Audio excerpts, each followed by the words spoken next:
Welcome to a bonus episode of Tell Me More, a hospitality data podcast. I'm Stephanie Ricca, as always here with STR's Isaac Collazo and CoStar's Jan Freitag. This time we are recording a quick special episode from the NYU International Hospitality Industry Investment Conference in New York City. Hi guys. Hey Steph. Hey Steph. So today we're here with one goal in mind. We're going to unpack the latest STR and Tourism Economics forecast. It was released today, which is Monday, the first day of the conference, and it included a pretty significant downgrade of RevPAR growth this year. Isaac, why don't you start by giving us a little bit of the background and backdrop as to how the parties came together to say, this is how we're going to do it. This is what's factoring in. Here's how we got to the numbers. Well, you know, Steph, it was really no different this time than any other times we do our forecasts. I think what we came to realization from our January forecast is what we expected did not materialize. And so I think it began with that going, you know, RevPAR for the first 4 months of the year only grew 0.5%. We expected something much stronger. So when you have that as a backdrop and you're starting to reforecast, you have to take that in consideration. So we started then looking at the economic factors and trying to decouple. It's like, what happened? What can we point to in terms of the old forecast versus as we're getting into the new forecast so that we could truly then incorporate these differences that what we didn't see happen in the first 4 months, you know, for the next 8 months. So it began with looking at GDP. And we knew GDP was going to get stronger, which it did. But something we had thought about early this year and late last year was we had seen a decoupling of GDP and demand. We expected it to narrow as we got into 2024, meaning we expected to get back to like its historical play, right? As economy grows, so does demand. Well, that didn't happen. And so because of that, then we had to break it down by chain scales, and we looked at all the chain scales to understand what was going on. And then from there, we looked at everything else. We spent a lot of time, at least I did, truly understanding different household income levels and trying to understand, and then reading a lot of the earnings reports from airlines, retail, and saying, okay, what's happening out in the environment? And is that an indicator of what's happening in the hotel industry? So, I mean, that was the initial way we started the work. And then it all came together. And again, a lot of it is conversation with Jan, with other members of the staff, and really just, you know, what are you hearing? What are you seeing? You know, how do we take this into consideration into the forecast? Yeah, so the prior forecast was 4.1%. We're now at 2.1% for the year. It's still growth. The bifurcation conversation that we've had at the last time, of course, also plays out in the forecast. So the economy sector is unfortunately taking it on the chin, and we expect RevPAR actually to decelerate, but the upper end of the market continues to just chug along. And just to be clear, we're at 2% for our forecast. ADR is 2.1. So, as I said. Yeah. So I just want to make sure for our listeners, I'm not calling you out on this, Jan. I'm just making sure our listeners know what our forecast is. It's all about the listeners, ladies and gentlemen. You know, that bifurcation term, which I am going to credit you both with bringing into the lexicon or the jargon of the industry, has really been talked about a lot so far at the conference. So talk a little bit more about that upper versus lower and how we're going to see it played out in this revised forecast, because upscale and upper upscale are positive across the board, right? Right. It's not as strong as we thought it would be, even on the upper tiers, but it is much better than what we're seeing in the lower tiers, which is negative, right? So that bifurcation, it really is, in my mind, related in part. Again, there's no one single silver bullet on anything, right? We should know that in life. It's a multiple things. But in the upper tier, households with higher incomes definitely continue to have the means. Inflation has not impacted them. It has, but it's not anything that they'll still spend the money. So that's why you're still seeing upper upscale, luxury, and upscale grow, right? Especially in the demand side. While in the lower tier, inflation has had a real impact on their ability to spend. Because one of the things we started thinking about is looking at credit cards. And credit card balances have been growing strongly, double-digit increases year over year for the last 12 months, if I remember correctly. I think it's a year worth of data. And at the same time, what we're seeing now is delinquencies, 90-day plus delinquencies growing substantially. And so basically what we started thinking about is people were financing their lifestyle because they liked their life prior to this high inflation. But at some point, it comes to an end, right? Because you cannot pay your bills anymore because since your minimums are way up, and then you're stuck with this high debt. So I think that's the difference. But even that being said, one of the things we didn't point out when we were talking about the forecast a few minutes ago is we actually expect things to improve this year. So remember, we're going from a 0.5 RevPAR growth in the first 4 months to a full year at 2.0. So that implies an improvement. And so that's getting lost in some of the rhetoric here or the discussions, but we are still saying it's growing. It's going to grow better than we expected, or better than the first 4 months, but not as much as what we expected in January. And that's the real difference. Yeah, and then the question is, where does that growth come from? And I think when you talk to operators, owners, investors, bankers here in the halls of the Marriott Marquis in New York, where we are for the next 48 hours, you can clearly tell that people are pretty bullish on group demand. They're pretty constructive on high-end leisure demand, or leisure demand in general outside of the very lowest income bracket. And that corporate transient demand, of course, is also returning. And we just walked out of the CEO panel, and they clearly emphasize those three demand drivers continue to hold and they continue to be pretty positive about them. Yeah, I think that's the key for the upper tier. You're right. And we are seeing that. If you look at, so this year, I mean, we've been writing about this all year and part of last year. I mean, all the growth in the industry has been top 25 not midweek, but weekdays, Monday through Wednesday.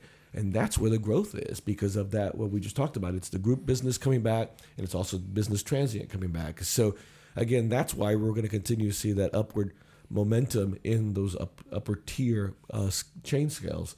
And then, but not this, we won't see that in the economy, unfortunately. It's interesting. I know nobody likes to talk about the COVID pandemic anymore, but 4 years later, it takes a lot of time for economic issues, industry performance around that economy to spool out. And so it's interesting to see how performance changes to adapt to a different type of traveler, different travel behaviors. This is what we're all looking at right now. It's a new turn of an old cycle. Which, this is a different cycle, right? Because normally when the industry goes through a cycle, it is really led by a recession. So everyone falls at the same time, but then everyone goes back up once the recession's over. Well, we're not in a recession. I know some people think we are, but we really are not. You just have to go. You can see it in many neighborhoods. There's no recession happening, right? So this is very different for our industry. The last time we saw it was in 2002 and 2003, where we had lower tier falling and upper tier rising. But even in that time period, not all of the upper tier was rising. We actually had upper upscale down. But that was totally different reason. That was because companies had banned employees from flying and going to conferences because of 9/11. So totally different reasons. That's not happening now. So it is really just a very different time. And again, you just have to look at the economic data, and it's clear that it's an issue between the haves and haves not. I mean, it really is, and it's getting wider. And I think it's impacting our industry as well as other lower end products. It's not only us. And like we said in the last episode, look at the math, look at the data. Jan, let's close with you. Tell me what makes you optimistic right now about watching the rest of the year fold out for industry performance with this forecast as the backdrop. Well, a couple of things. Number one, of course, that we're still talking about growth, right?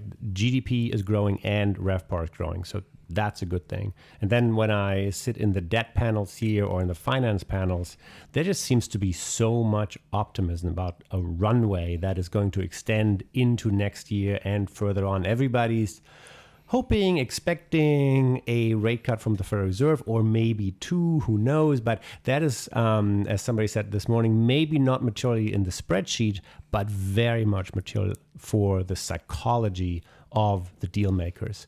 A gentleman from JLL said earlier this morning on a panel that they have the largest pent-up deal book that he can ever remember. So there are a lot of people on the sidelines ready to do deals. We all are going to go to several conference cocktail hours tonight, and we're going to hear the mood, unvarnished after people have had, a seltzer or two. And we can then really lean into that conversation of hearing, okay, so what are you seeing? How do you think it's going to play out? But I think we're going to hear more of the same, that there's a lot of optimism on the deal side. We've seen a couple of deals materialize, and I think 2024 is going to be a year where we're going to see more of that, all with the backdrop of continued RevPAR growth on the higher end. I'm glad you cleared that up, that you're going to cocktail hours, but just drinking seltzer. That's really good. 'Cause I was getting kind of worried there. That's just me. But the optimism for me, I'm both optimistic and bearish. The interest rates help the companies because of the deal side, right? Interest rate cuts, should be more specific. But it's not going to help that lower income individual. It's going to take a lot more than one rate cut. It's going to take years for them to be able to get back to the spending that they had or the power they had, because now many of them are in debt, and that debt it's hard to get rid of without a windfall of some kind, right? Yeah, but the interest rate they're paying is also going to come down because that's often connected. But credit card debt has always been high. It was 20% before, now it's 23, 25. Agreed. But once you reach a certain level, 20 to 25, you're in the hole. It doesn't matter. You're in the hole, at least in my mind. So that's my bearish part. Let me get my optimistic part now. And so I know, you guys, the optimistic part again is we are going to grow RevPAR. And I think that's the key. And it will be stronger growth than what we've seen in the first 4 months. There were a lot of weird things in the first 4 months, especially the whole March, April thing with the shift of Easter. But I do think, I get out there, we're in New York City. It doesn't look like no one's here. It took me an hour to get in the city from LaGuardia yesterday. People are coming to New York City, and this is not a cheap place to come to. And the same thing with Vegas. I was in Vegas, obviously that's different. That's more of a conference place. But again, I was there on Memorial Day weekend, which there were no conferences. It was packed. So I think, I think it's interesting. I think we just lost some people on the margins. Obviously, there's still enough money out there to make our industry vibrant. We'll still be a very vibrant industry, and we'll grow RevPAR. But the people we've lost on the margin side is what's going to hold back some of these lower tier. I was trying to extend my stay here. I'm getting the conference rate Monday night. I was trying to get here on Tuesday night, and they said, wow, your rate just doubled. So it turns out I'm moving hotels. But the point is that, yes, with group travel back, with international inbound back, with corporate transient back, it looks like that this city specifically is doing quite well. Thank you very much. Well, let me tell you about Vegas. So we were there for the Sonesta conference last week. And I had Gloria, my wife, we were planning to stay there Thursday and Friday and then come back and then come here. The room rate at the Venetian for Thursday was over $1,000. Why? I had never heard of this conference, but been there for 30 years. Luxury and JCK, a high-end jewelry conference. I wanted to get into that one. And so it's like the diamonds that were hanging out there, that was really good. But it's like, who $1,000 a night. And then Friday was a little cheaper. It's only going to be $800. So needless to say, we did not stay either. We got on an early flight and left. A lot of what you both have talked about today in this special episode is reflected in some of your comments from our past episodes earlier this year. In our most recent episode of Tell Me More, you both unpacked March and April travel trends and spending trends and ergo hotel performance trends. So tune into that one, listeners, if you have not yet caught it.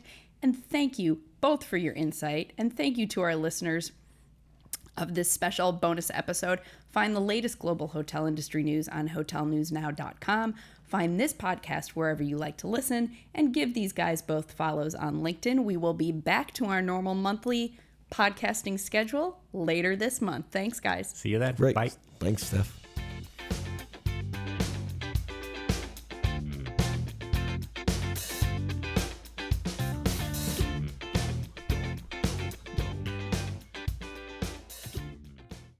This episode of Tell Me More, a hospitality data podcast, was recorded on June 3, 2024 by Sean McCracken. The episode was edited by Rachel Daub. Find all hotel industry news at hotelnewsnow.com. Subscribe to this and all Hotel News Now podcasts wherever you like to listen. Just search for Hotel News Now. Thank you.